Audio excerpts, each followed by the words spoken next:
വാഴ്ത്തപ്പെടുമാറാകട്ടെ. സന്നിഹിതരായിരിക്കുന്ന ബഹുമാന്യരാകുന്ന എല്ലാ വാത്സല്യമുള്ള സഹോദരി സഹോദരന്മാർക്കും യേശു കർത്താവിന്റെ നാമത്തിൽ വന്ദനം അറിയിക്കുന്നു. നമുക്ക് ഒരുമിച്ച് ഈ രാത്രിയിലും കർത്താവിന്റെ മാറ്റമില്ലാത്ത വചനം പഠിപ്പാനായി ദൈവത്തിന് പാതപിടത്തിൽ വന്ന് ചേരുവാൻ ഇടയായതോർത്ത് ദൈവത്തിന് സ്തോത്രം ചെയ്യുന്നു. കർത്താവിനെയും അവിടുത്തെ സാന്നിധ്യത്തെയും വിശുദ്ധന്മാരോടൊരുമിച്ചുള്ള കൂട്ടായ്മയെയും അതിലുപരിയായിട്ട് ദൈവവചനത്തെയും ദൈവത്തെയും സ്നേഹിച്ച് ഈ സന്ധ്യാസമയവും സമയം വേർതിരിച്ച് ബന്ധപ്പാടുകളൊക്കെ അവഗണിച്ച് കടന്നു വന്ന നിങ്ങളെല്ലാവരെയും ഓർത്ത് ദൈവത്തെ സ്തുതിക്കുന്നു. കർത്താവ് നമ്മെ സഹായിക്കുമാറാകട്ടെ. ഈ രാത്രി സമയം കടന്നു വന്ന എല്ലാവർക്കും നന്ദി. ദൈവം എല്ലാവരെയും അനുഗ്രഹിക്കുമാറാകട്ടെ. ഈ രാത്രി മുതൽ കർത്താവിൻ്റെ കൃപയിൽ ശരണപ്പെട്ട് കഴിഞ്ഞ ദിവസങ്ങളിൽ ഞാൻ നിങ്ങളെ ഓർമ്മിച്ചതുപോലെ എബ്രായ ലേഖനം പഠിപ്പാനായിട്ട് നമ്മൾ താല്പര്യപ്പെടുകയാണ്. ആ ലേഖനത്തിലേക്ക് കടക്കുന്നതിന് മുൻപേ ഒരു ചെറിയ കറക്ഷൻ പറഞ്ഞു മുൻപോട്ട് പോകട്ടെ. കഴിഞ്ഞ ആഴ്ചയിൽ റോമാലേഖനം കൺക്ലൂഡ് ചെയ്യുന്ന ആ സന്ദർഭത്തിൽ ഇടയ്ക്ക് സന്ദർഭവശാൽ ഒരു ഒരു ഒരു തെറ്റ് ഞാൻ പറഞ്ഞു. അതൊന്ന് പറഞ്ഞ് മുൻപോട്ട് പോയാൽ നന്നായിരിക്കും. അതായത് മർക്കോസിന്റെ സുവിശേഷമാണ് പുതിയ നിയമത്തിലെ ആദ്യത്തെ എഴുതപ്പെട്ട രേഖയെന്ന് ഞാൻ പറഞ്ഞു. പക്ഷെ അത് ശരിയല്ല. ഞാൻ ഉദ്ദേശിച്ചത് സുവിശേഷങ്ങളിൽ ആദ്യത്തേതെന്നാണ്. മർക്കോസിന്റെ സുവിശേഷമല്ല പുതിയ നിയമത്തിലെ ആദ്യത്തെ എഴുതപ്പെട്ട രേഖ. അത് സുവിശേഷങ്ങളിൽ ആദ്യത്തെ പുസ്തകം എന്ന് ഉള്ളതാകുന്ന തിരുത്ത് ഈ സന്ദർഭത്തിൽ ഞാൻ അറിയിക്കുന്നു. ദൈവം നമ്മെ സഹായിക്കുന്നു. എബ്രായ ലേഖനത്തിലേക്ക് നമുക്ക് പ്രവേശിക്കാം. ഞാൻ പ്രതീക്ഷിക്കുന്നു എബ്രായ ലേഖനം ഒരു സന്ദർഭമെങ്കിലും വായിച്ചിട്ടുള്ളവരായിരിക്കുന്നവരെല്ലാവരും എന്ന് ഞാൻ കരുതുകയാണ്. കഴിഞ്ഞ ആഴ്ചയിൽ വിശേഷിച്ച് എബ്രായ ലേഖനം ഒന്ന് വായിപ്പാനായിട്ട് നിങ്ങളോട് ഞാൻ ആവശ്യപ്പെട്ടു. നിങ്ങളിൽ പലരും അത് ചെയ്തു എന്ന് ഞാൻ പ്രതീക്ഷിക്കുകയാണ്. കർത്താവ് സഹായിക്കുമാറാകട്ടെ.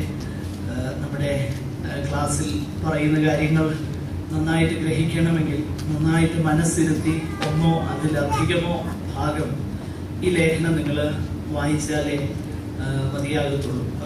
പ്രത്യേകിച്ച് റോമാലേഖനമൊക്കെ വായിക്കുന്നതിൽ എളുപ്പം വായിക്കാൻ കഴിയുന്ന ഒരു ലേഖനമാണ് എബ്രായ ലേഖനം. അതുകൊണ്ട് ദയവ് ചെയ്ത് വായിച്ചവരെ ഓർത്ത് ഞാൻ ദൈവത്തെ സ്തുതിക്കുന്നു. വായിക്കാൻ കഴിയാത്തവര് അതിനുവേണ്ടി പരിശ്രമിക്കണം. അടുത്ത ആഴ്ചയ്ക്കുള്ളിൽ നിങ്ങൾ ദയവായിട്ട് എബ്രായ ലേഖനം ഒരു തവണയെങ്കിലും മനസ്സിരുത്തി വായിപ്പാനായിട്ട് ഞാൻ നിങ്ങളോട് ആവശ്യപ്പെടും. പുതിയ നിയമത്തിലെ ലേഖനങ്ങളിൽ വളരെ സവിശേഷമാകുന്ന ഒരു ലേഖനമാണ് എബ്രായ ലേഖനം. ഒരുപക്ഷെ യോഹന്നാന്റെ ഒന്നാമത്തെ ലേഖനം ഒഴിച്ചാൽ പുതിയ നിയമത്തില് ഇതുമായിട്ട് സാമ്യപ്പെടുത്തുവാൻ, അതായത് അതിന്റെ സ്ട്രക്ചർ അനുസരിച്ച് സാമ്യപ്പെടുത്തുവാൻ വേറെ ഒരു ലേഖനവുമില്ല.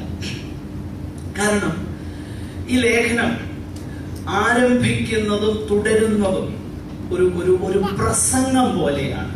ഒരു പ്രസംഗം, ഒരു ഒറേഷൻ, ഒരു പ്രസംഗം പോലെ ആരംഭിച്ച് ലേഖനം പോലെ അവസാനിക്കുന്ന പുതിയ നിയമത്തിലെ ഏക ലേഖനമാണ് എബ്രായ ലേഖനം.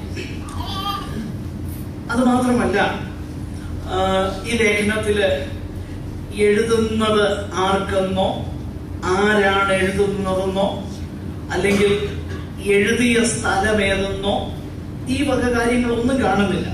നേരെ മറിച്ച് റൈറ്റ് അവേ ആ ഒരു പ്രസംഗം ആരംഭിക്കുന്നത് പോലെ, വിശേഷിച്ച് സിനഗോഗുകളിലൊക്കെ പ്രസംഗം നടക്കുന്ന നിലയിൽ പ്രബോധന വചനം പറയുന്നത് പോലെ ഒരു പ്രസംഗമായിട്ടാണ് എബ്രായ ലേഖനം നമ്മൾ വായിച്ചു നോക്കിയാൽ നമുക്ക് മനസ്സിലാക്കാൻ തന്നെ കഴിയുന്നു.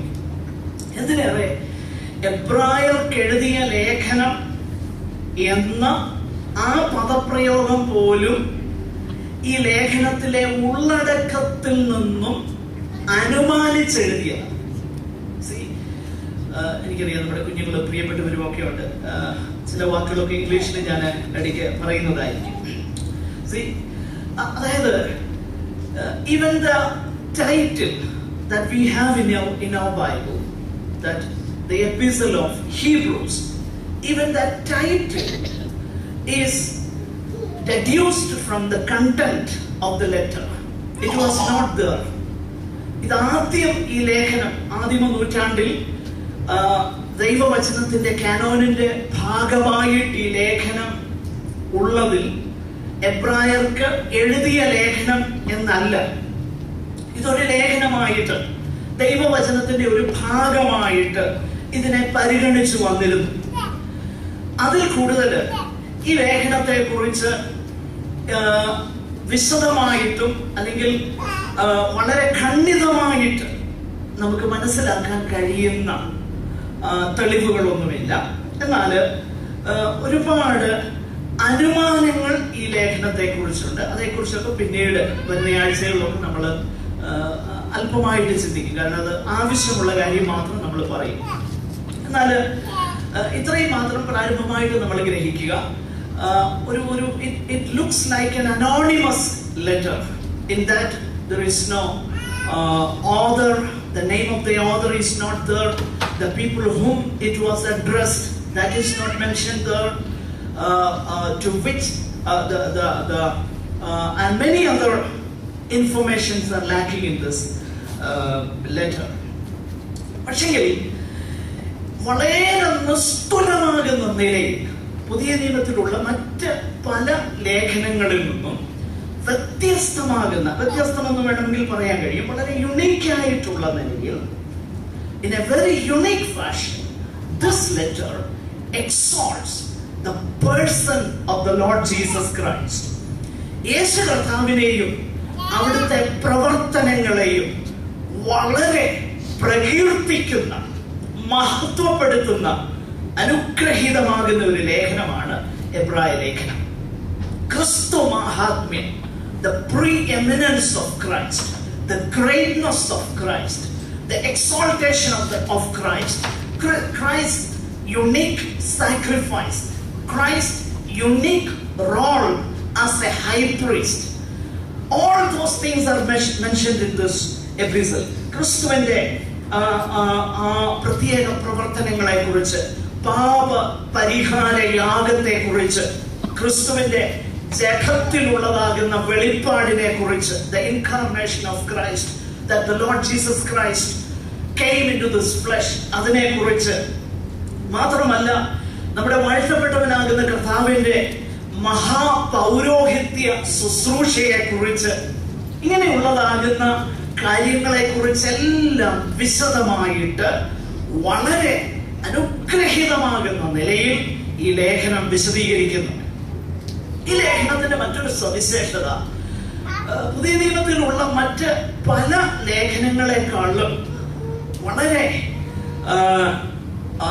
വളരെ മനോഹരമാകുന്ന നിലയിൽ, നല്ല ശുദ്ധമാകുന്ന ഗ്രീക്ക് ഭാഷയിൽ, പോളിഷ്ഡ് ഗ്രീക്ക്, മനോഹരമാകുന്ന പദങ്ങൾ ഉപയോഗിച്ച് നല്ല നരേറ്റീവ് സ്റ്റൈലിൽ വ്യക്തതയോടെ വളരെ ക്ലാരിറ്റി ലഭിക്കത്തക്കതുപോലെ പറയുന്ന വിഷയങ്ങൾ മറ്റു പല ലേഖനങ്ങളിൽ നിന്നും വിഭിന്നമായിട്ട് എബ്രായ ലേഖനത്തിലാണ് നമുക്ക് കാണാൻ തക്കവണ്ണം കഴിയുന്നത്. അങ്ങനെ ഒരുപാട് സവിശേഷതകൾ ഈ ലേഖനത്തെ കുറിച്ച് നമുക്ക് കാണാൻ തക്കവണ്ണം കഴിയുന്നു. പ്രധാനമായിട്ട് മറ്റു ചില സവിശേഷമാകുന്ന കോൺട്രിബ്യൂഷൻസ് ഈ ലേഖനം ക്രിസ്തു സഭയോടുള്ള ബന്ധത്തിൽ നൽകിയിട്ടുണ്ട്. ഉദാഹരണത്തിന്, പഴയ നിയമവും അല്ലെങ്കിൽ the old covenant and the new covenant. What is the relationship between the old and the new covenant? പഴയ ഉടമ്പടിയും പുതിയ നിയമവും തമ്മിലുള്ളതാകുന്ന ആ ബന്ധത്തെ ഈ ലേഖനമാണ് വളരെ വിശദമായിട്ട് പ്രതിപാദിക്കുന്നത്. മാത്രമല്ല, പഴയ നിയമം ഇന്റർപ്രറ്റ് ചെയ്യുവാൻ, how to interpret the old testament scriptures, എങ്ങനെയാണ് പഴയ നിയമം ഇന്റർപ്രറ്റ് ചെയ്യേണ്ടത്, അതിന്റെ മനോഹരമാകുന്ന ഒരു ഇല്ലസ്ട്രേഷൻ ആണ് ഈ ലേഖനത്തിൽ പല ഭാഗത്തും നമുക്ക് കാണാൻ കഴിയുന്നുണ്ട്.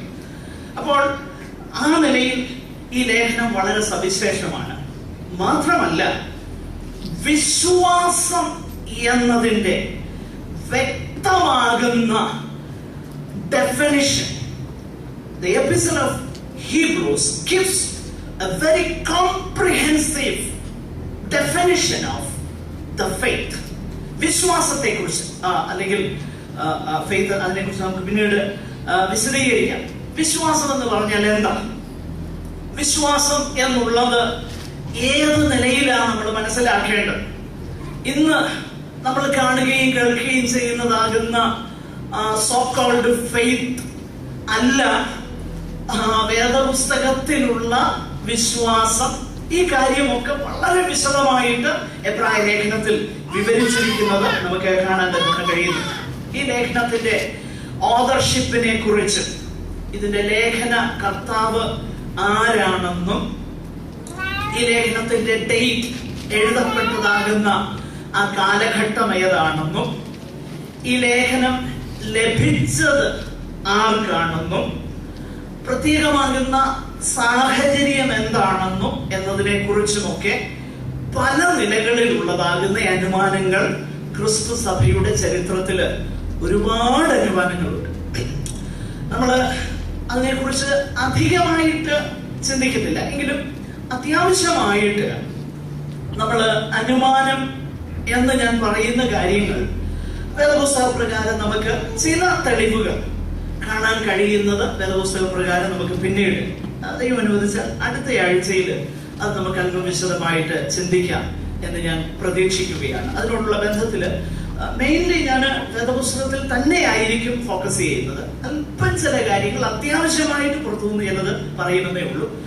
എന്നാൽ പ്രധാനമായിട്ട് വേദപുസ്തകത്തെ മാത്രം ഫോക്കസ് ചെയ്ത് ആ കാര്യം പറയുവാനാണ് ഞാൻ താല്പര്യപ്പെടുന്നത്. അങ്ങനെ പറയുന്നത് കൊണ്ട് ആ കാര്യം കൂടുതലായിട്ട് മനസ്സിലാക്കുവാൻ തരവണ്ണം നമുക്ക് കഴിയും. എന്നാൽ ഈ ഓതർഷിപ്പിനെ കുറിച്ച്, അല്ലെങ്കിൽ ഗ്രന്ഥകർത്താവ് ആരാണ്, എഴുതപ്പെട്ട ഡേറ്റ് അല്ലെങ്കിൽ തീയതി, ആർക്കെഴുതി, ഈ കാര്യങ്ങളൊക്കെ ചിന്തിക്കുന്നതിന് മുൻപ് തന്നെ നമ്മൾ ഇതിന്റെ ഒരു ഈ ലേഖനത്തെ ആസ്പദമാക്കി ഇതിന്റെ purpose, we are going to see from the epistle itself the purpose for which this letter was written. നമ്മളൊരു even a casual reading, വളരെ ഓടിച്ചൊന്ന് വായിച്ചാൽ തന്നെ ഒരു കാര്യം പെട്ടെന്ന് മനസ്സിലാക്കാൻ കഴിയുന്നുണ്ട്.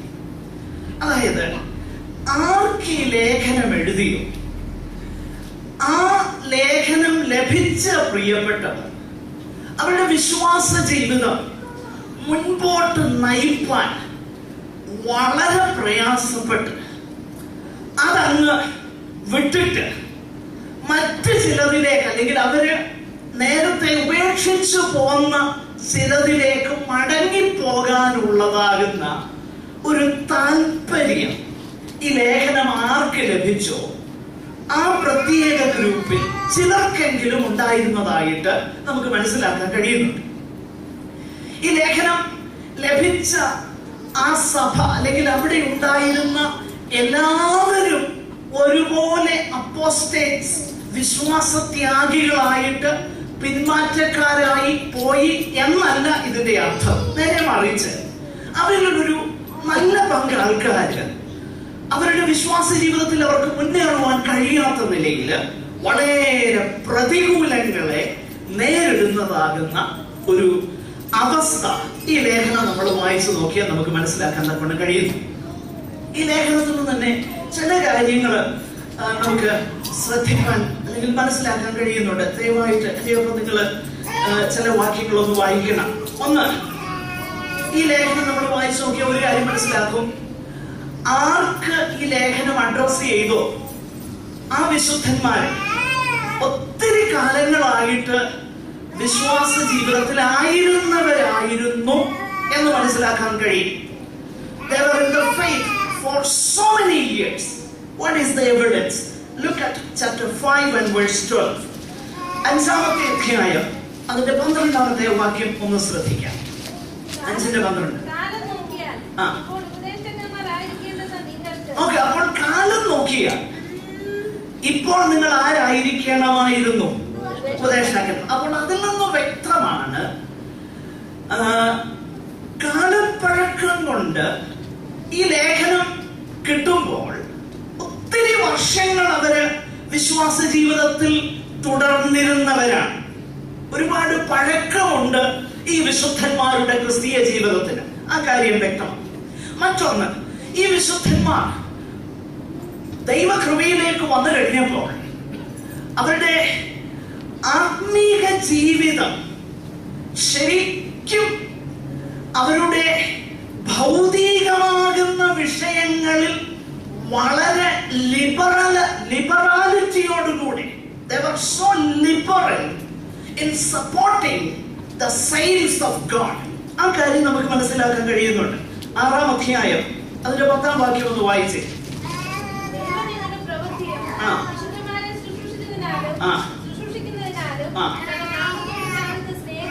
നോക്കണം, ഈ ലേഖകൻ ആരായാലും പറയുന്ന ഒരു കാര്യം വളരെ ശ്രദ്ധേയമാണ്. അവരുടെ പ്രവൃത്തി എന്നുള്ളത്, their work was motivated with love. The motivation behind their work, their contribution to the needs of the saints, it was driven by a love and a devotion to the Lord.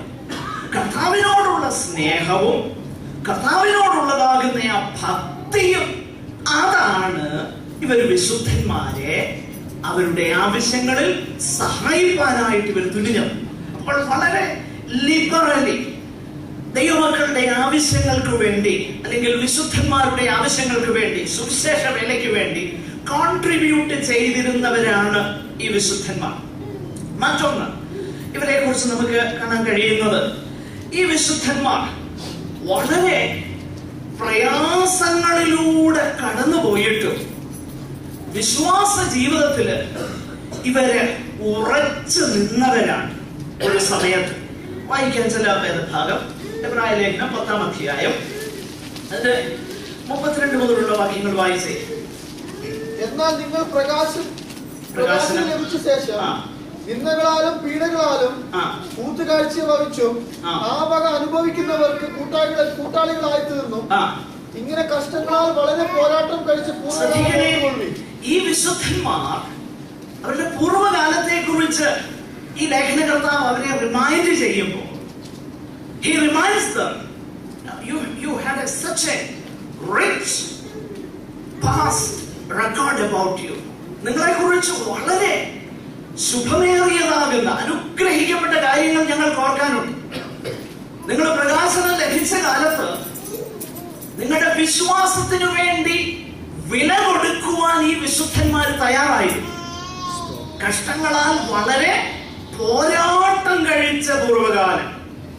നോക്കുക, അതിനുശേഷം താഴോട്ട് വായിക്കുന്നത്, അവരിൽ ചിലര് തടവുകാരായിരുന്നു.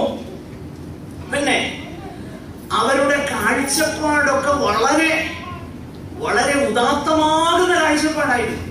എന്താണ് അടുത്ത വാക്യം വായിച്ചേ? 34. തടവുകാരോട് നിങ്ങൾ സഹതാപം കാണിച്ചതല്ലാതെ സ്വർഗത്തിൽ നിലനിൽക്കുന്ന ഉത്തമ സമ്പത്ത് നിങ്ങൾക്ക് ഉണ്ട് എന്നറിഞ്ഞ് സമ്പത്തുകളുടെ അപകാരം. ഇവര് അവരുടെ പെർസ്പെക്റ്റീവ് ഒക്കെ വളരെ കൃത്യമായിരുന്നു. തടവുകാരോട് സഹതാപം കാണിച്ചതല്ലാതെ പിന്നെ അവർക്ക് നന്നായിട്ടൊരു കാര്യം അറിയായിരുന്നു. സ്വർഗത്തിൽ അവർക്ക് എന്തുണ്ട്? ഉത്തമമായ സമ്പത്തുണ്ട്, നിലനിൽക്കുന്ന സമ്പത്തുണ്ടെന്ന് മനസ്സിലാക്കിയപ്പോൾ സമ്പത്തുകളുടെ അപഹാരം എങ്ങനെ സഹിച്ചു? സന്തോഷത്തോടെ സഹിച്ചു. See, that is very, very different. That's very important. See, we may give up many things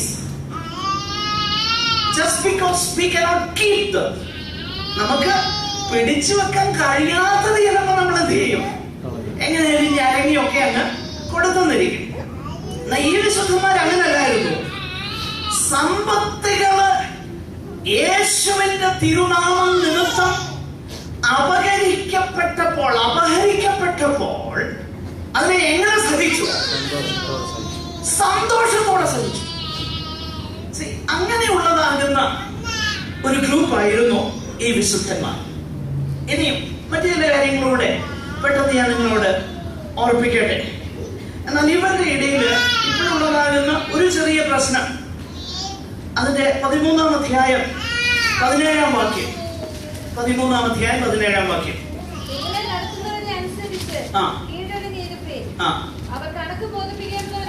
നോക്കുക, ഈ വിശുദ്ധന്മാരുടെ നല്ല ഗുണങ്ങളൊക്കെ പറഞ്ഞെങ്കിലും അവർക്ക് വേറെ ചില പ്രശ്നം ഉണ്ടായിരുന്നു. ഏതോ അനുഗ്രഹിക്കപ്പെട്ട സഭയിലെ മെമ്പേഴ്സ് ആണ് ഇവര്. പക്ഷെങ്കിൽ അവിടുത്തെ നടത്തിപ്പുകാരുമായിട്ട് എന്തൊക്കെ പ്രശ്നങ്ങൾ ഇവർക്ക് ഇപ്പോൾ ഉണ്ട്. അതെന്താണെന്നോ അവിടെ പറഞ്ഞിട്ടില്ല. പക്ഷെ ഒരു കാര്യം അവിടെ പറയുന്നു, നിങ്ങളെ നടത്തുന്നവരെ അനുസരിച്ച് എന്ത് ചെയ്യണം? കീഴടങ്ങിയിരിക്കും. അവിടെ ഞങ്ങളെ പോലുള്ള ഉപദേശിമാർ ഈ വാക്യം ദുർവിനിയോഗം ചെയ്യാൻ ഒരു സാധ്യത ഞാൻ കാണുന്നുണ്ട്. അതുകൊണ്ട് അതിനെ ഒന്ന് വിശദീകരിക്കേണ്ട ആവശ്യമാണ്. എങ്ങനെയാണ് ഈ നടത്തുന്നവരെ അനുസരിച്ച് കീഴടങ്ങിയിരിക്കേണ്ടത്? നടത്തിപ്പുകാരെന്ന് പറഞ്ഞാലും അത് കേട്ട് കീഴടങ്ങിയിരിക്കുകയാണ്, അതാണോ എബ്രായ ലേഖനകാരൻ പ്രതീക്ഷിക്കുന്നത്? അല്ല, അതിന് ഒരു ക്വാളിഫയിങ് ക്ലോസ് ഉണ്ട്. എങ്ങനെയാണ് ഈ വിശുദ്ധന്മാരെ അവിടെയുള്ള ലീഡേഴ്സ് നടത്തിയതെന്നുള്ളതൊന്നും ശ്രദ്ധിക്കണം. 7-ാമത്തെ വാക്യം 13-ലെ പ്രസംഗിച്ച് നിങ്ങളെ നടത്തിയവരെ നോക്കണം. അപ്പോൾ ഈ വിശുദ്ധന്മാരെ നടത്തിയത് എങ്ങനെയാ? ദൈവവചനം പ്രസംഗിച്ച്.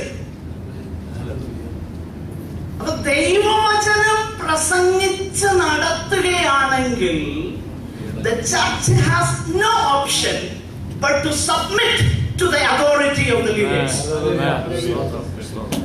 ദൈവവചനം പ്രസംഗിച്ച് നടത്തുന്ന ലീഡേഴ്സിന് ദൈവസഭ എന്ത് ചെയ്യണം? അല്ലാത്തവർക്ക് എല്ലായിടത്തും കീഴടങ്ങേണ്ട കേട്ടോ. ആ വിഷയത്തിൽ we have a mandate from God to rebel. ഞാൻ റിബല്യൻ ഒന്നും പ്രസംഗിച്ചൊന്നും പറയല്ലേ. See, what I am trying to tell you is this. അപ്പോൾ ദൈവവചനം പ്രസംഗിച്ച് നിങ്ങളെ എന്ത് ചെയ്തു? നടത്തി. അപ്പോൾ ഒരു കാര്യം വ്യക്തമാണ്, ഈ സഭയിൽ വളരെ അനുഗ്രഹീതരാകുന്ന ശുശ്രൂഷക്കാരുണ്ടായി. അനുഗ്രഹീതരാകുന്ന ശുശ്രൂഷക്കാർ. പക്ഷെങ്കിൽ താഴോട്ട് വായിച്ചു നോക്കിക്കഴിഞ്ഞാൽ ആ ശുശ്രൂഷക്കാരുടെ അഭാവത്തെ കുറിച്ചൊക്കെ അവർ ദുഃഖിക്കുന്നവരായിട്ടൊക്കെ നമുക്ക് തോന്നും. കാരണം താഴോട്ട് വായിച്ചു നോക്കിക്കഴിഞ്ഞാല് പറയുന്ന ഇങ്ങനെ, അവരുടെ ജീവാവസാനം ഓർത്ത് അവരുടെ വിശ്വാസം അപ്പോഴവർ കഴിഞ്ഞുപോയി. എന്നാൽ അതിന്റെ അടുത്ത വാക്യത്തിൽ പറയുന്നത്, അങ്ങനെയുള്ള ലീഡേഴ്സ് ഒക്കെ വരികയും പോവുകയും ഒക്കെ ചെയ്യും. പക്ഷെങ്കിൽ യേശുക്രിസ്തു ഇന്നലെയും ഇന്നും അതാണ് ദൈവമക്കൾ നോക്കേണ്ടത്. ലീഡേഴ്സ് വരികയും പോവുകയും ഒക്കെ ചെയ്യും. പക്ഷേ ആരാണെന്നറിയാമോ? അനന്യനായിട്ടുള്ളത്, മാറ്റമില്ലാത്തവനായിട്ട് ആരെ ഉള്ളതെന്നറിയാമോ? കർത്താവേ ഉള്ളത്. ആ വിഷയത്തിലേക്ക് നമ്മൾ വരാൻ പോകുകയാണ്. അപ്പോൾ ഇങ്ങനെയുള്ളതാകുന്ന എ ഗ്രൂപ്പ് ഓഫ് പീപ്പിൾ, ഇവര് വളരെ പ്രയാസകരമാകുന്ന അനുഭവത്തിലൂടെയാണ് ഇപ്പോൾ കടന്നു പോകുന്നത്. അവരുടെ വീടുകൾ നമ്മളിപ്പോൾ വായിച്ചു.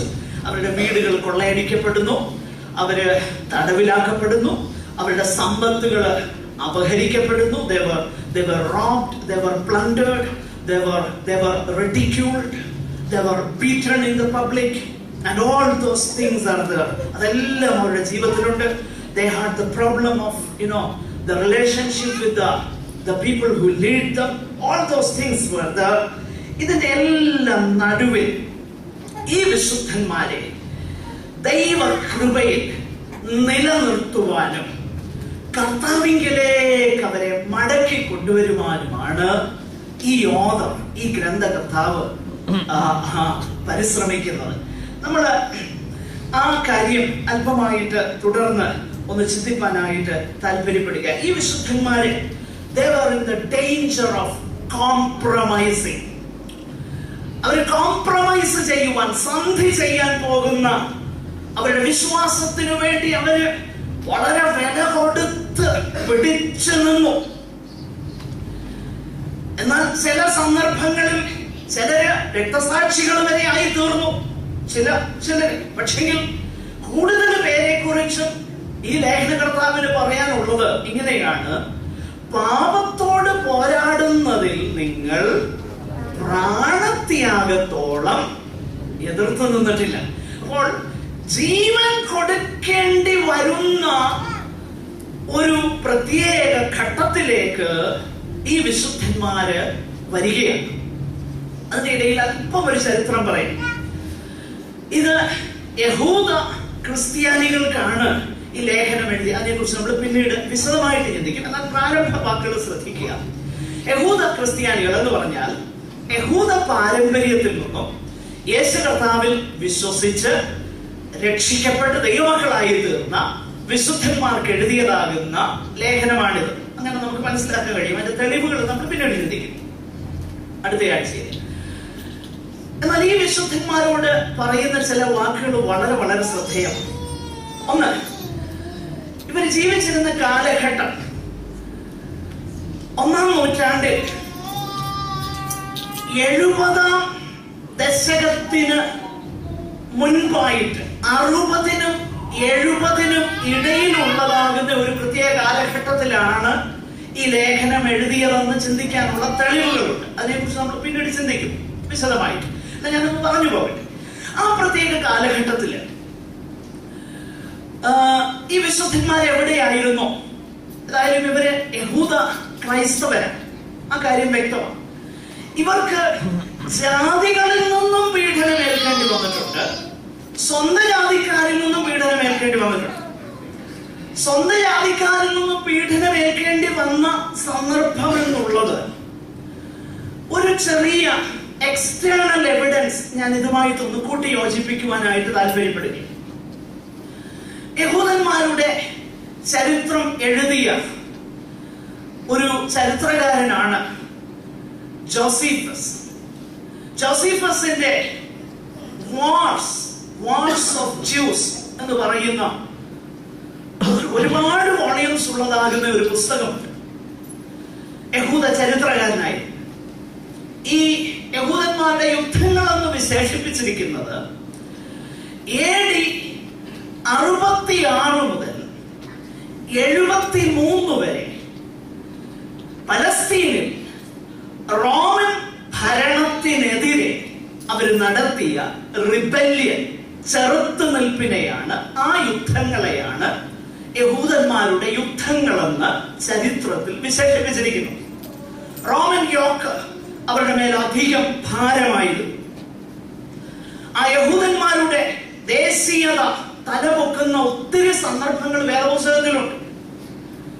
ഉദാഹരണത്തിന് ശിഷ്യന്മാര് തന്നെ ചോദിക്കുന്ന ചോദ്യമുണ്ട്: കർത്താവേ, നീ ഈ കാലത്തിലോ നമുക്ക് രാജ്യം യഥാസ്ഥാനപ്പെടുത്തുന്നത്? യഹൂദന്റെ യോക്ക്, യഹൂദന്റെ മുഖം അവരുടെ മേൽ, റോമാക്കാരുടെ മുഖം അവരുടെ മേൽ അങ്ങ് ഭാരമാകുകയും ഓരോ വ്യക്തികൾക്കും അവര് just because they simply exist, they had to pay a heavy tax every year. വെറുതെ ജീവിച്ചിരിക്കുന്നു എന്ന ഒറ്റ കാരണത്താൽ അവർ ഒത്തിരി കാര്യം കൊടുക്കണം. അതുകൊണ്ടാണ് നമ്മൾ ഈ സുവിശേഷം വായിച്ചു നോക്കിക്കഴിഞ്ഞാല് പാപികളുടെ കൂട്ടത്തിൽ ഉൾപ്പെടുത്തിയേക്കുന്ന ആരെയാണെന്നറിയോ? ചുങ്കക്കാരെന്ന് പറഞ്ഞാൽ അവർക്ക് ഭയങ്കര വിരോധമായിരുന്നു. കാരണം ഭയങ്കര കറപ്റ്റ് ആയിരുന്നു ആ കൂട്ടർ. ഈ റോമൻകാര് പറഞ്ഞതും കൂടാതെ അവര് ഒത്തിരി കറപ്ഷൻ ചെയ്യും. അപ്പൊ ചുങ്കക്കാരെ ഇവർക്ക് കണ്ടുകൂടാ. അപ്പൊ അങ്ങനെയുള്ളതാകുന്ന ഒരു സാഹചര്യം.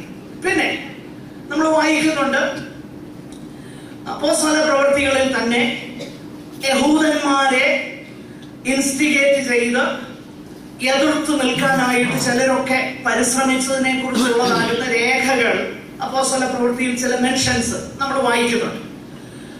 അപ്പോൾ അങ്ങനെയുള്ളതാകുന്ന പശ്ചാത്തലമാണ് ഈ ലേഖനം എഴുതിയതാകുന്ന പശ്ചാത്തലം. എന്ന് പറഞ്ഞാൽ യഹൂദ ക്രിസ്ത്യാനികൾക്ക് ജാതികളിൽ നിന്ന് മാത്രമല്ല ഉപദ്രവം, സ്വന്തം ജാതികളിൽ നിന്നും ഉപദ്രവമേൽക്കാൻ തുടങ്ങി. കാരണം എന്താ? ഇവർ യെരുശലേമിലായിരുന്നു എന്ന് കരുതുന്നില്ല, പക്ഷെ അവിടെ നിന്ന് അകലെയാണ്. മറ്റു സ്ഥലങ്ങളിലാണെങ്കിലും യഹൂദന്മാരുടെ ആ നാഷണൽ ഫീലിംഗ്, ആ ദേശീയത അവര് ഉടലെടുത്തു കഴിഞ്ഞപ്പോൾ ഇവരൊന്നും റോമാക്കാരോട് എതിർത്ത് നിൽക്കാനായിട്ട്, അല്ലെങ്കിൽ തങ്ങളുടെ പിതാക്കന്മാരുടെ രാജ്യം സ്ഥാപിക്കാനായിട്ട് ഇവര് സഹകരിക്കുന്നില്ല എന്ന ഫീലിംഗ് ബാക്കി യഹൂദന്മാർക്കുണ്ട്. അത് നിമിത്തം ഇവര് ഉപദ്രവം സഹിക്കേണ്ടി വന്നു. അങ്ങനെ ഉപദ്രവം സഹിച്ച് നിവൃത്തിയില്ലാതെ വന്നപ്പോ അവർ ഓർത്തു, അബ്രഹാമിനോട് പറഞ്ഞ വാഗ്ദത്തം അനുസരിച്ച് പറഞ്ഞ കാര്യമല്ലേ, ഇതിലങ്ങ് ജോയിൻ ചെയ്തേക്കാം എന്ന നില വരെ അവർക്കുണ്ടായി എന്ന് അനുമാനിക്കുന്നതിൽ തെറ്റില്ല. അങ്ങനെ ഒരു സാഹചര്യത്തിലാണ് ഈ ലേഖനകർത്താവ് അവർക്ക് എഴുതുന്നത്. യെരുശലേമിന് വേണ്ടിയിട്ടുള്ളതാകുന്ന പോരാട്ടം ഒക്കെ നടക്കുകയാണ്.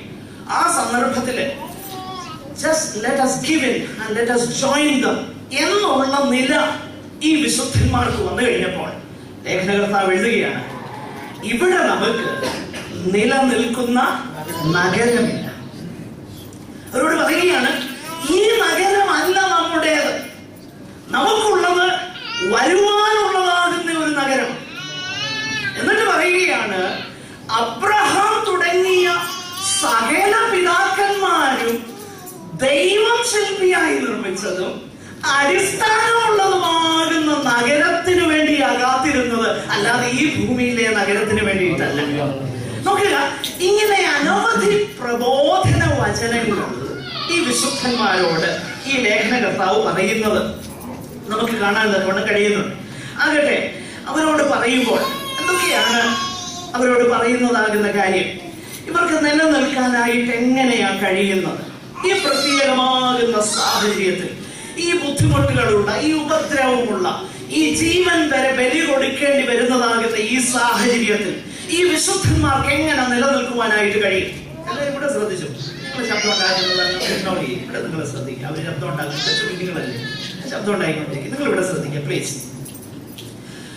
നോക്കുക, ഈ പ്രത്യേക സാഹചര്യത്തില്, ഈ പ്രശ്നങ്ങളുടെ നടുവിൽ, ഈ ഉപദ്രവങ്ങളുടെ നടുവിൽ ഈ വിശുദ്ധന്മാരെ എങ്ങനെയാണ് ഉറപ്പിക്കാൻ കഴിയുന്നത്? നോക്കണം, ശ്രദ്ധിക്കണം, എല്ലാവരും എന്റെ ഒപ്പം വരണേ. ജീവൻ കൊടുക്കേണ്ടി വരികയാണ്. പറയുകയാണ്, പാപത്തോട് പോരാടുന്നതിൽ പ്രാണത്യാഗത്തോളം നിങ്ങൾ എന്ത് ചെയ്തിട്ടില്ല, എതിർന്നില്ല. അതിലും വലിയ പ്രശ്നമൊന്നുമില്ലല്ലോ. ഇതിലെങ്ങനെയാണ് ഇവർ ഉറച്ചു നിൽക്കാനായിട്ട് കഴിയുന്നത്? ഈ ലേഖനകർത്താവ് ചെയ്യുന്നതാകുന്ന ഒരു പ്രത്യേക പ്രവൃത്തി, അല്ലെങ്കിൽ ഈ ലേഖനകർത്താവ് എന്താ ചെയ്യുന്നത് എന്താണെന്ന് നമുക്കൊന്ന് ശ്രദ്ധിക്കാം. വാസ്തവത്തില് ഈ ലേഖനകർത്താവ് അവർക്ക് ചില ഫോൾസ് പ്രോമിസസ് ഒക്കെ കൊടുത്ത് 8-ാം മാസം 12-ാം തീയതി ഒരു നന്മ വരുന്നുണ്ടെന്നും ഒരു വിടുതൽ വരുന്നുണ്ടെന്നും ഒന്നും പറഞ്ഞ് അതൊന്നും പറഞ്ഞിവരെ സുഖിപ്പിക്കുകയല്ലായിരുന്നു. നേരെ മറിച്ച് ഈ ലേഖനകർത്താവ് ചെയ്യുന്നതെന്താ? അവരുടെ പ്രശ്നങ്ങളും ബുദ്ധിമുട്ടുകളും ഉപദ്രവങ്ങളിലേക്കും മാത്രമല്ല, അവരിലേക്ക് തന്നെ അവരുടെ കണ്ണുകൾ തിരിക്കാതെ ഈ ലേഖനകർത്താവ് നേരെ അവരുടെ കണ്ണുകളെല്ലാം തിരിക്കുന്നത് വാഴ്ത്തപ്പെട്ടവനാകുന്ന കർത്താവിങ്കലേക്ക്.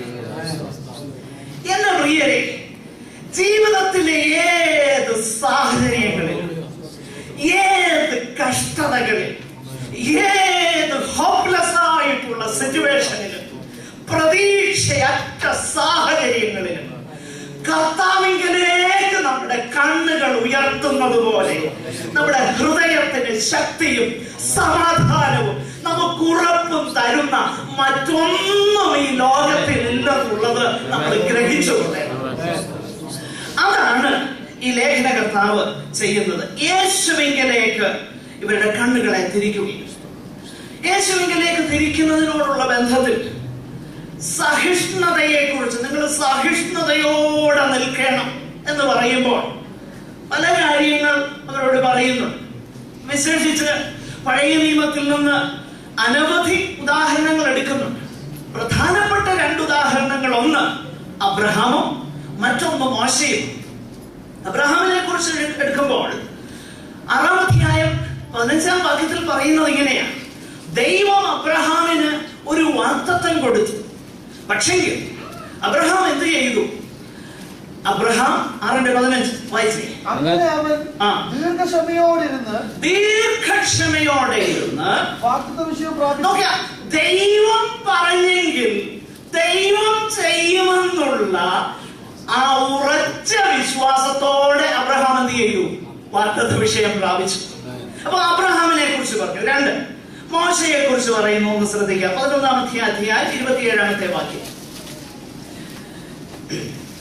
വിശ്വാസത്താൽ അവൻ അദൃശ്യ ദൈവത്തെ കണ്ടതുപോലെ ഉറച്ചു നിൽക്കിയാൽ രാജാവിന്റെ കോപം ഭയപ്പെടാതെ.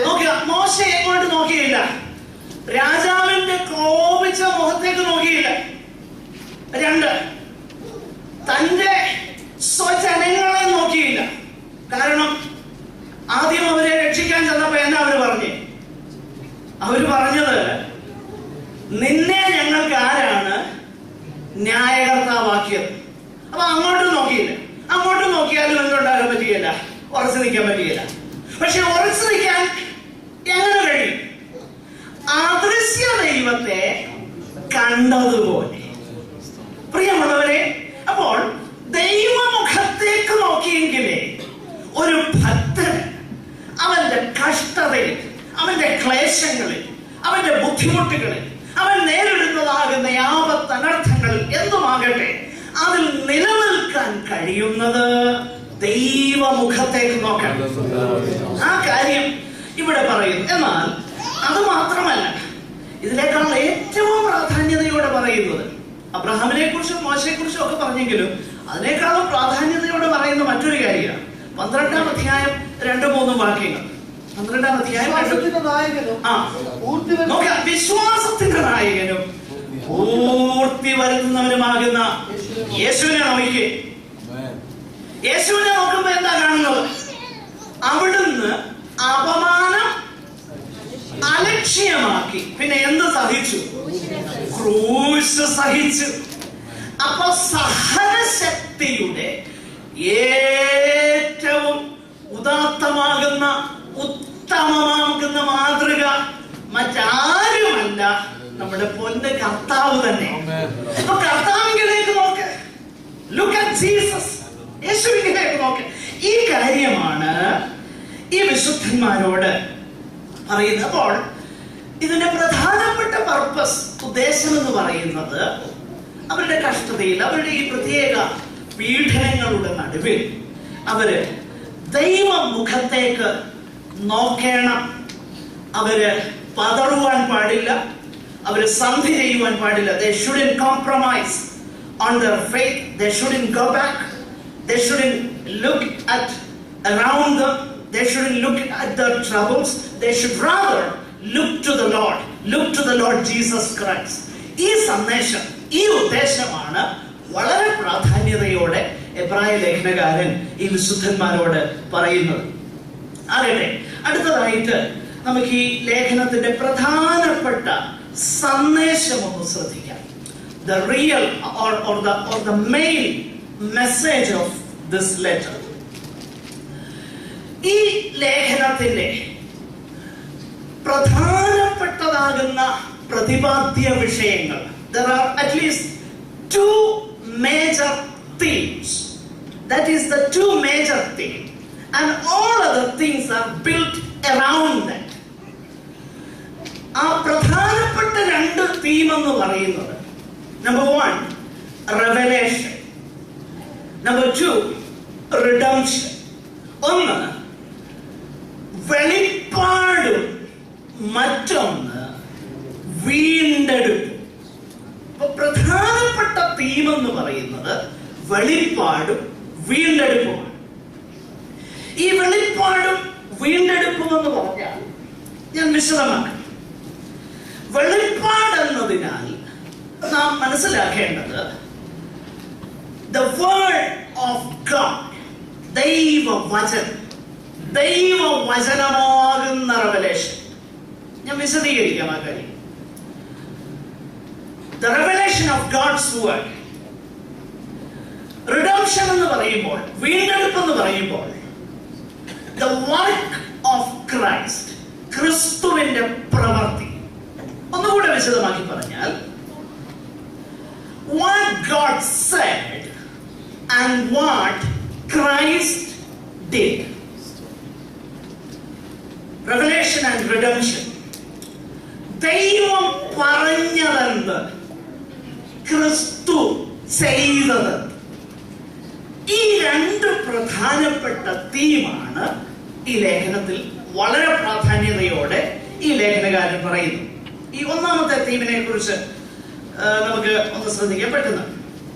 അതിന്റെ 1-ാമത്തെ അധ്യായം മുതൽ 6-ാം അധ്യായം വരെയും 11 മുതൽ 13-ാം അധ്യായം വരെയും, chapter 1 to 6 and 11 to 13, the author is talking about the revelation of God, the word of God, what God said, ദൈവം എന്നാ പറഞ്ഞത്. ഈ കാര്യമാണ് ഈ പ്രധാനപ്പെട്ട ഭാഗത്ത് നമുക്ക് കാണാൻ കഴിയുന്നത്. 1 മുതൽ 6 വരെയും 11 മുതൽ 13 വരെയുള്ളതാകുന്ന അധ്യായം. എന്നാൽ അതിന്റെ 7 മുതൽ 10 വരെയുള്ളതാകുന്ന വേദഭാഗത്ത്, chapters 7 to 10, the author is delineating or describing about the redemptive work of Christ. ക്രിസ്തുവിന്റെ വീണ്ടെടുപ്പിന്റെ അല്ലെങ്കിൽ അരക്ഷണ്യ പ്രവൃത്തിയെ വിശദമായിട്ട് പറഞ്ഞേക്കുകയാണ് പ്രധാനപ്പെട്ട 7 മുതൽ 10 വരെയുള്ളതാകുന്ന വേദഭാഗത്ത്. ആകട്ടെ, ചുരുക്കമായിട്ട് ഇതൊന്ന് പറഞ്ഞ് നമുക്ക് മുൻപോട്ട് പോകാം. ചുരുക്കമായിട്ട് ഒന്ന്, what God has said to us, ദൈവം എന്താ നമ്മോട് പറഞ്ഞത്.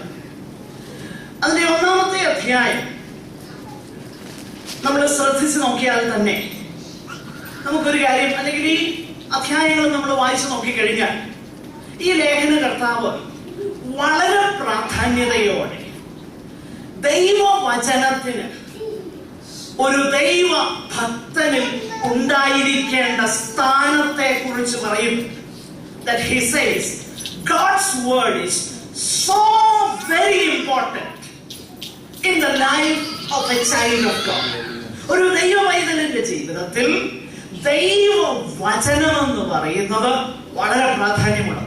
അതിനെക്കുറിച്ച് താൻ പറയുന്നു.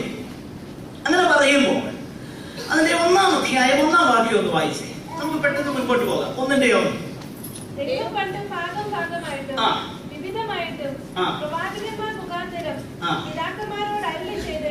നോക്കുക, പണ്ട് കാലത്ത് ദൈവം എങ്ങനെ അരുളി ചെയ്തു? ഭാഗമായിട്ട്, പീസ് മീൽ റെവലേഷൻ, അല്ലെങ്കിൽ കുറേശ്ശെയായിട്ട് പ്രവാചകന്മാരിൽ കൂടെ ആരോട് അരുളി ചെയ്തു? പിതാക്കന്മാരോട് അരുളി ചെയ്തു. അപ്പോൾ ദൈവം പറഞ്ഞു പിതാക്കന്മാരോട് പ്രവാചകന്മാരിൽ കൂടെ ഭാഗമായിട്ട് പറഞ്ഞു.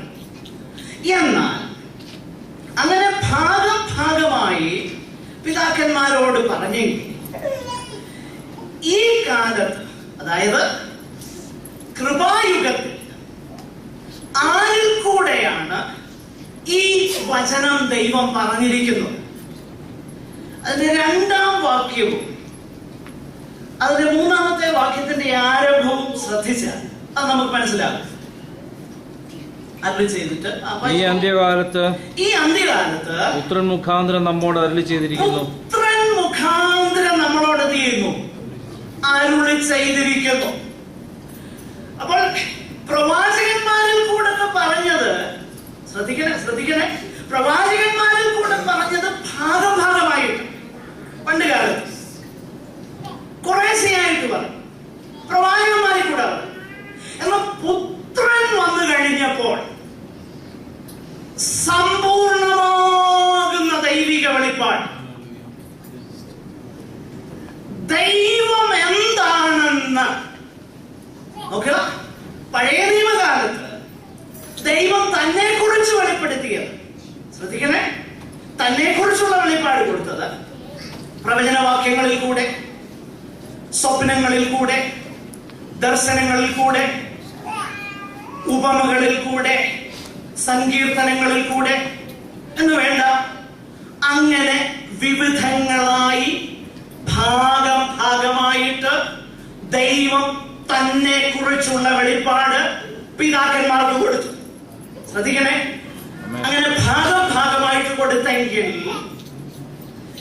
പുത്രൻ മുഖാന്തരം കൊടുത്ത വെളിപ്പാട് സമ്പൂർണമായ വെളിപ്പാട്.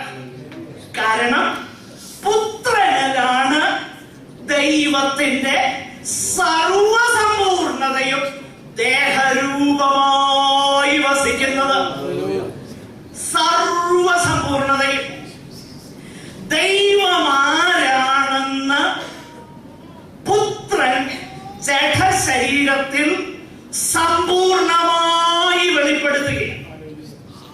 സമ്പൂർണമാകുന്ന ദൈവ മനുഷ്യൻ, സമ്പൂർണമാകുന്ന ദൈവത്വം, സമ്പൂർണമാകുന്ന ജീവിതം, സമ്പൂർണമാകുന്ന പാപ പരിഹാരയാഗം, സമ്പൂർണമാകുന്ന ഫൈനൽ വേർഡ്സ് അവരോട് അരുളി ചെയ്തത് നിങ്ങൾ കേട്ടിട്ടുണ്ടല്ലോ, എന്നാൽ ഞാൻ നിങ്ങളോട് പറയുന്നതെന്ന് പറഞ്ഞ് അധികാരത്തോടെ. പുത്രൻ ഒരിക്കലും പറഞ്ഞിട്ടില്ല യഹോവ ഇപ്രകാരം അരുളി ചെയ്യുന്നുണ്ട്. എന്നാൽ പ്രവാചകന്മാരല്ല എന്ന് പറഞ്ഞെന്നറിയാമോ? Thus saith the Lord, യഹോവ ഇപ്രകാരം അരുളി ചെയ്യുന്നു. പക്ഷെ പുത്രൻ എന്താ പറയുന്നത്? ഞാൻ നിങ്ങളോട് പറയുന്നത്. അപ്പോൾ സമ്പൂർണമായി യേശു ക്രിസ്തുവിൽ കൂടെ ദൈവവചനം, ദൈവത്തിന്റെ വെളിപ്പാട് പൂർണ്ണമായി തന്നു. ഈ കാര്യം ഈ ലേഖനകർത്താവ് പറയുക. 2, ക്രിസ്തു നമുക്ക് വേണ്ടി ചെയ്തതിനെ കുറിച്ച് ലേഖനകർത്താവ് പറയുക. അത് 7 മുതൽ 10 വരെയുള്ള അധ്യായങ്ങളിൽ, ചാപ്റ്റർ 7 to 10, ഈ അധ്യായങ്ങളിൽ ഒരുപാട് മനോഹരമാകുന്ന പഴയ നിയമത്തിലുള്ളതാകുന്ന യാഗങ്ങളെ കുറിച്ചും, പഴയ നിയമത്തിൽ വിശേഷിച്ച് ലേവ്യ പുസ്തകത്തിൽ രേഖപ്പെടുത്തിയിരിക്കുന്നതാകുന്ന ചില പ്രത്യേക ആ സംവിധാനങ്ങളെ കുറിച്ചുമൊക്കെ ഈ ലേഖനകർത്താവ് എടുത്തിട്ട് വളരെ മനോഹരമായി, വളരെ കൃത്യതയോടെ, നന്നായി ഗ്രഹിക്കത്തക്കതുപോലെ ക്രിസ്തുവിൽ അവയെങ്ങനെ സമ്പൂർണമായും നിവർത്തിക്കപ്പെട്ടെന്നും ക്രിസ്തു എന്തുകൊണ്ട് പുതുനിയമത്തിന്റെ മധ്യസ്ഥനും പുരോഹിതനും എന്നേക്കുമായി ഒരിക്കലായി പാപത്തിന് പരിഹാരം വരുത്തിയെന്നും 9-ാമത്തെ അധ്യായത്തിലേക്ക് വരുമ്പോൾ അതിപരിശുദ്ധ സ്ഥലത്തേക്ക് വർഷത്തിലൊരിക്കൽ കാളകളുടെയും അല്ലെങ്കിൽ ആ യാഗം കഴിക്കുന്ന മൃഗത്തിന്റെ രക്തം എടുത്തോണ്ട് ഈ മഹാപുരോഹിതൻ അതിപരിശുദ്ധ സ്ഥലത്തേക്ക് പ്രവേശിക്കണം. തനിക്ക് വേണ്ടി തന്നെ ആദ്യം എന്ത് ചെയ്യണം? യാഗം കഴിക്കണം. എന്നിട്ട് വേണം അങ്ങോട്ട് കയറാൻ. എന്നാൽ ഈ പുരോഹിതന്റെ സവിശേഷത എന്താ? ഈ പുരോഹിതന് തനിക്ക് വേണ്ടി യാഗം കഴിക്കേണ്ട കാര്യമില്ല. ഇവൻ നിർമ്മലൻ, നിർദോഷൻ, പാപികളോട് വേർപെട്ടവൻ, പാപം ഒഴികെ സകലത്തിലും നമുക്ക് തുല്യനായി പരീക്ഷിക്കപ്പെട്ട നല്ല ഒരു മഹാപുരോഹിതൻ. ഈ മഹാപുരോഹിതൻ അതിപരിശുദ്ധ സ്ഥലത്തേക്ക് പ്രവേശിച്ചെന്നും, എന്നാൽ പഴയ നിയമത്തിലെ മഹാപുരോഹിതൻ അവിടെ കയറി നിൽക്കുകയാണ് എന്ന് വായിക്കുന്നത്, പാപങ്ങൾക്ക് പരിഹാരം വരുത്തിയ ശേഷം മഹിമയുടെ വലതുഭാഗത്ത് അവിടുന്ന് ഇരുന്നെന്നാ വായിക്കുന്നത്. ഇരുന്നത് എന്തുകൊണ്ടാ? ഇപ്പൊ റെസ്റ്റ് ചെയ്യുക. കാരണം എന്താ? പ്രവൃത്തി ചെയ്തു തീർത്തു. ഇനിയും ഒരു പ്രവൃത്തിയുടെയും ആവശ്യമില്ല. മറ്റേത് ആവർത്തിക്കപ്പെടുന്ന യാഗങ്ങളെങ്കിൽ ഇത് ആവർത്തിക്കപ്പെടുന്ന യാഗങ്ങളല്ല. സമ്പൂർണമായി പാപത്തിന് പൂർണ്ണമായി പരിഹാരം വരുത്തുകയും നമ്മെ പൂർണ്ണമായും രക്ഷിപ്പാൻ അവിടുന്ന് പ്രാപ്തനാകുകയും ചെയ്തതുകൊണ്ട്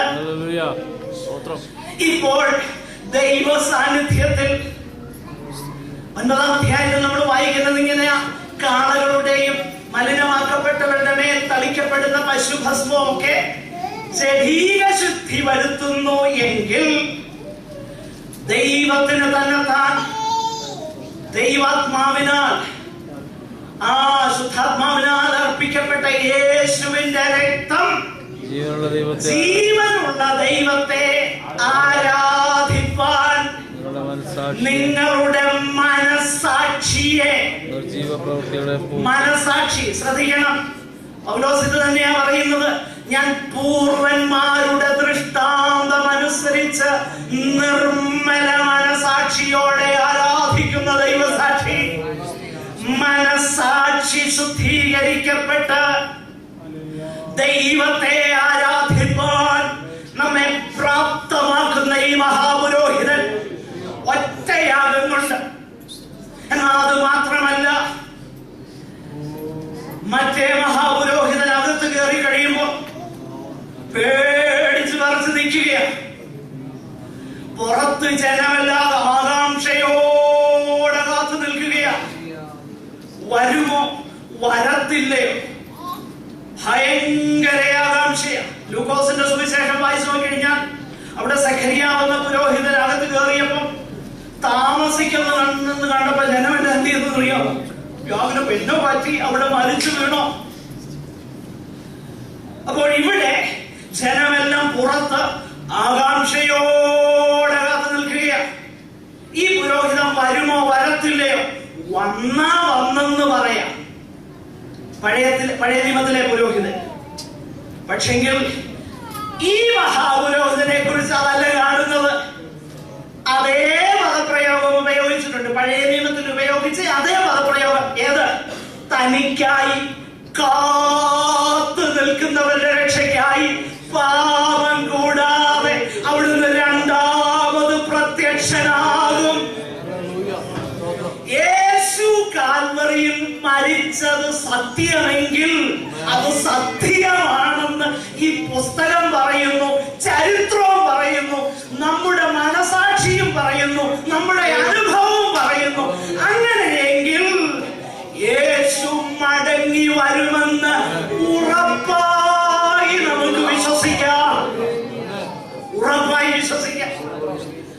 മറ്റേ മഹാപുരോഹിതൻ അവിടെ നിൽക്കുമ്പോ, അവിടെ അകത്ത് കയറിക്കുമ്പോ ഒരു പേടിച്ച് പുറത്ത് നിൽക്കുക, വരുമ്പോ വരുന്നില്ല. എന്നാൽ ഈ മഹാപുരനെ കുറിച്ച് ആ ആകാംക്ഷയൊന്നും ആവശ്യമില്ല. തനിക്കായി കാത്തു നിൽക്കുന്നവരുടെ രക്ഷയ്ക്കായി അവിടുന്ന് പാപം കൂടാതെ രണ്ടാമത് പ്രത്യക്ഷനാകും.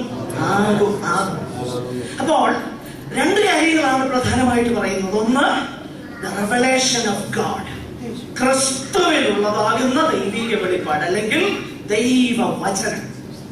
രണ്ട്, the work of Christ. ഇത്രയും കാര്യങ്ങളാണ് ഈ ലേഖനത്തില് നമുക്ക് കാണാൻ കഴിയുന്നത്. സ്തോത്രം. ഞാൻ മുമ്പോട്ട് പോകണമോ എന്ന് ശ്രദ്ധിക്കുക. ലോട്ട് ഓഫ് ഹെവി സ്റ്റഫ് ഇല്ലേ? സ്തോത്രം. എങ്കിലും ഇത് പറയുന്നു 10 മിനിറ്റ് കൂടെ കുഴപ്പമില്ലല്ലോ, ആകട്ടെ. അടുത്തതായിട്ട് ഈ ലേഖനത്തിന്റെ റെലവൻസ് എന്ന, നമ്മളെ സംബന്ധിച്ചിടത്തോളം ഈ ലേഖനത്തിന്റെ പ്രസക്തിയുണ്ട്, ഒത്തിരി പ്രസക്തിയുണ്ട്. ഏറ്റവും വലിയ പ്രസക്തി എന്ന് പറയുന്നത് ഏത് കാലഘട്ടത്തിൽ ജീവിക്കുന്ന ആർക്കും പ്രസക്തമാകുന്ന കാര്യങ്ങളായിരുന്നു വേദഭാഗത്തുള്ളത്. ഓഫ് കോഴ്സ് പഴയ നിയമകാലത്ത് പറഞ്ഞേക്കുന്ന യാഗങ്ങളെ കുറിച്ചും ഒന്നും ഒന്നുകൂടെ പെട്ടെന്ന് മനസ്സിലാകുന്നത് ആർക്ക് ഈ ലേഖനം എഴുതിയോ അവർക്കാണ്. കാരണം യഹൂദ പശ്ചാത്തലത്തിൽ നിന്ന് വന്നവരാ. എന്നാൽ നമുക്കൊരു പക്ഷേ ആ കാര്യം പെട്ടെന്ന് മനസ്സിലാകത്തില്ലായിരിക്കും. എങ്കിലും ഏറ്റവും പ്രാധാന്യതയോടെ ഈ ലേഖനം നമ്മളെ പഠിപ്പിക്കുന്ന ഈ ലേഖനത്തിന്റെ പ്രസക്തി, the relevance of the letter. ഒന്ന്, ഇത് ഒരു പ്രബോധന വാക്യമായിട്ടാണ് ഈ ലേഖനകർത്താവ് തന്നെ വിശേഷിപ്പിച്ചേക്കുന്നത്. 13:22, chapter 13 and verse 22. സഹോദരന്മാരെ, ഈ പ്രബോധന വാക്യം കൊടുത്തുകൊള്ളുക എന്ന് അപേക്ഷിക്കുന്നു. നോക്കുക, ഈ പ്രബോധന വാക്യം ആ മുഴുവൻ ലേഖനത്തെയും താൻ പറയുന്നത് ചുരുക്കമായിട്ട് ഉള്ളതാകുന്ന ഈ ഷോർട്ട് എക്സോർട്ടേഷൻ, അത് അങ്ങനെയാണ് അതിനെ വിശേഷിപ്പിക്കുന്നത്. എക്സോർട്ടേഷൻ എന്ന വാക്ക് തന്നെ, പ്രബോധനം എന്നത് തന്നെ അതിന്റെ അർത്ഥം തന്നെ ആശ്വസിപ്പിക്കുക എന്നും ധൈര്യപ്പെടുത്തുക എന്നൊക്കെയുള്ളതാകുന്ന അർത്ഥങ്ങൾ. അപ്പോൾ ഏത് കാലഘട്ടത്തിലും എവിടെയും ജീവിക്കുന്ന എല്ലാ ഭക്തന്മാർക്കും ധൈര്യം പകരുന്ന, ആശ്വാസം പകരുന്ന വാക്കുകളാണ് ഈ ലേഖനത്തിലുള്ളത്. അതിനെക്കുറിച്ചൊക്കെ നമ്മൾ പിന്നീട് പഠിക്കും. എന്നാൽ അതേസമയം തന്നെ ഈ ലേഖനത്തില് പ്രധാനപ്പെട്ടതാകുന്ന ചില മുന്നറിയിപ്പുകളുണ്ട്, വാണിങ്സ് ഉണ്ട്. പ്രബോധനം എന്ന് പറയുമ്പോൾ ആശ്വാസവും ധൈര്യപ്പെടുത്തലും മാത്രമല്ല, മുന്നറിയിപ്പൂടെ ചേർത്താണ് പ്രബോധനം പറയുന്നത്. മുന്നറിയിപ്പ്, ഇന്നതുപോലെ നിങ്ങൾ കേട്ടാൽ ദൈവത്തിന്റെ ആശ്വാസം, ദൈവം നിങ്ങളെ കുറിച്ച് പ്രതീക്ഷിക്കുന്നത് ഇതൊക്കെ പറഞ്ഞ് ധൈര്യപ്പെടുത്തും. അതേസമയം തന്നെ ഇതിനെ അവഗണിച്ചു മുൻപോട്ട് പോയാൽ എന്ത് സംഭവിക്കുമെന്നുള്ള ശക്തമാകുന്ന മുന്നറിയിപ്പും ഇവരുടെ ഭാഗത്തുണ്ട്. ഇതെല്ലാ കാലത്തുമുള്ള എല്ലാവർക്കും ആപ്ലിക്കബിളാണ്. നമ്മൾ ഒന്ന് ശ്രദ്ധിക്കണം. ഇതിന്റെ 1ഉം 2ഉം വാക്യങ്ങളിൽ 1-ാമത്തെ അധ്യായത്തിൽ നമ്മൾ കണ്ടു, പുത്രൻ മുഖാന്തരം അവിടുന്ന് എന്ത് ചെയ്തു? അരുളി ചെയ്യുന്നു. പുത്രൻ മുഖാന്തരം അരുളി ചെയ്തു. അല്ലെങ്കിൽ അങ്ങനെ പുത്രൻ മുഖാന്തരം അരുളി ചെയ്തു എന്ന് 1-ാമത്തെ അധ്യായത്തിൽ പറഞ്ഞിരിക്കുന്നുവെങ്കിൽ 12-ാമത്തെ അധ്യായം അതിന്റെ 25-ാമത്തെ വാക്യം നമ്മൾ ശ്രദ്ധിക്കാം. 12:25, 12:25. അരുളി ചെയ്യുന്നവരെ നിരസിക്കാതിരിക്കാൻ നോക്കുകയും ഭൂമിയിൽ അരുളി ചെയ്യുന്നവരെ നിരസിച്ചവർ തെറ്റി ഒഴിയാതിരുന്നുവെങ്കിൽ സ്വർഗത്തിൽ നിന്ന് അരുളി ചെയ്യുന്നവർ. ശ്രദ്ധിക്കണേ, അരുളി ചെയ്യുന്നവരെ എന്ത് ചെയ്യണം? നിരസിപ്പാതിരിപ്പാൻ നോക്കുകയും.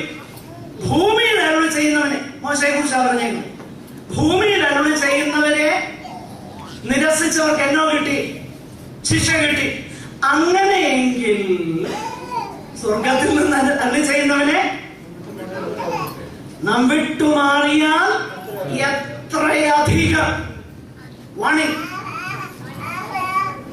you should listen to what God says, not what people says, not what the philosopher says.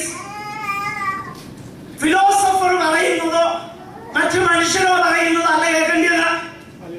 സ്വർഗത്തിൽ നിന്ന് അരുളി ചെയ്തവനെ എന്ത് ചെയ്യണം? നിരസിപ്പാതിരിപ്പാൻ നോക്കുവേ. ഇതിന്റെ പശ്ചാത്തലത്തിൽ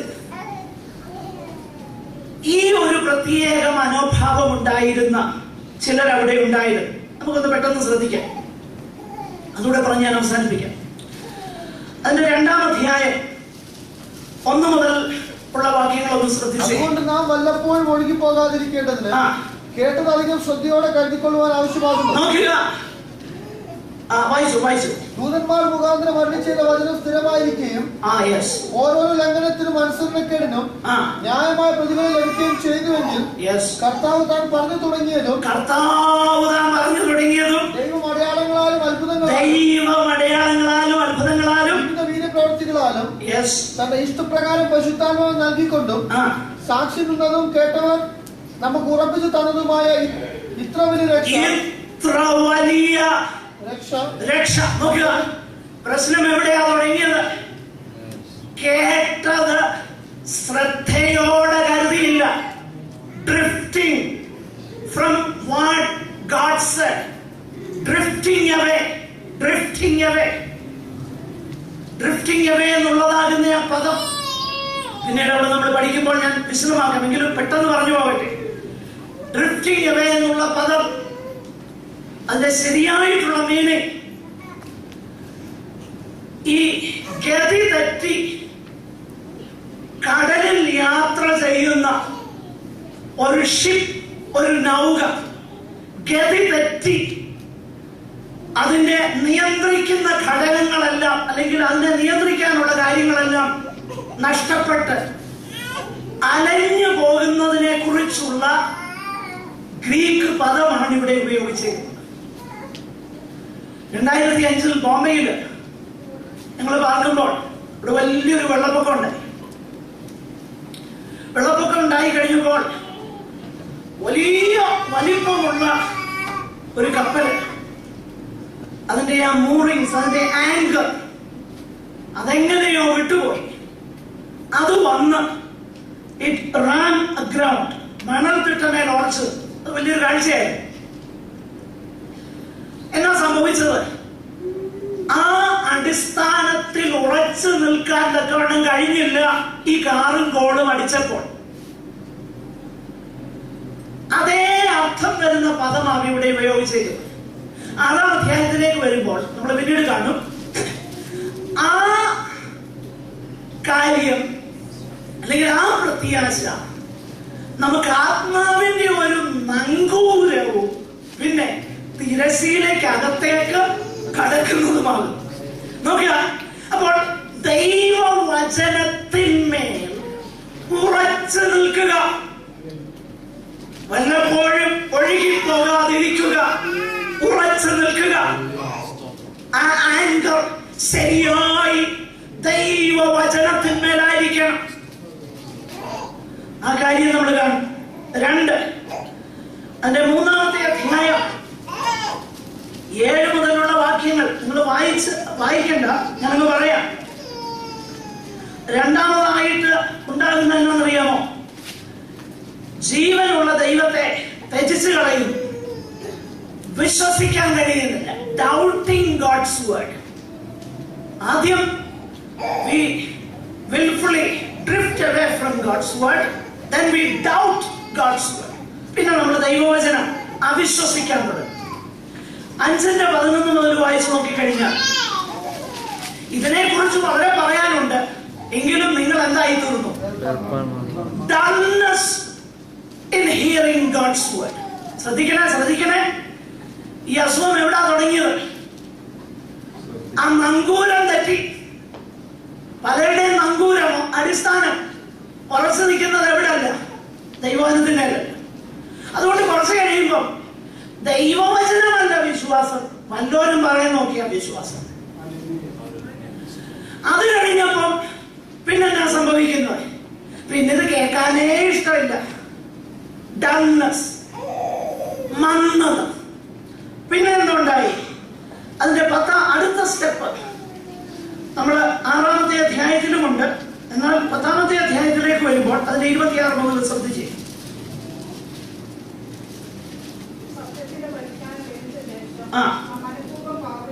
നോക്കിയ മനഃപൂർവ്വമായി നിങ്ങളത് വീട്ടിൽ പോയി വായിക്കണം. പിന്നെ completely despising God's word. Despising 12-ാം അധ്യായം 14 മുതൽ വായിച്ച് നോക്കിക്കഴിഞ്ഞാൽ ദൈവവചനത്തോട് മറുത്തു നിൽക്കും. നോക്കിയ എവിടെയാ ഇതെല്ലാം തുടങ്ങിയെന്നറിയാമോ? അടിസ്ഥാനം മാറി, ഡ്രിഫ്റ്റ് ചെയ്യാൻ തുടങ്ങി. ഇത് എവിടെ ചെന്ന് ചേർന്നെന്നറിയാമോ? പിന്നെ ദൈവവചനം കേട്ടാൽ ഒരു ഭയവുമില്ല, ഒരു അനുതാപവുമില്ല, ഒരു വിധത്തിലും അത് ദൈവവചനമാണെന്ന് തോന്നുന്ന പോലുമില്ല. In fact, we willfully disobey God's word. അതുകൊണ്ടാണ് 12-ാം അധ്യായം അവസാനിക്കുമ്പോൾ ഇങ്ങനെയാ പറയുന്നത്: നമ്മുടെ ദൈവം ആരാണെന്നറിയാമോ? ദഹിപ്പിക്കുന്ന അഗ്നിയാ. ദഹിപ്പിക്കുന്ന അഗ്നി, ഭയങ്കര ശക്തമാകുന്ന വാണിങ് അവിടെ നമുക്ക് കാണുവാൻ കഴിയുന്നുണ്ട്. നമ്മുടെ കണ്ണുകളെ ദൈവസന്നിധാനത്തിൽ അടയ്ക്കാം.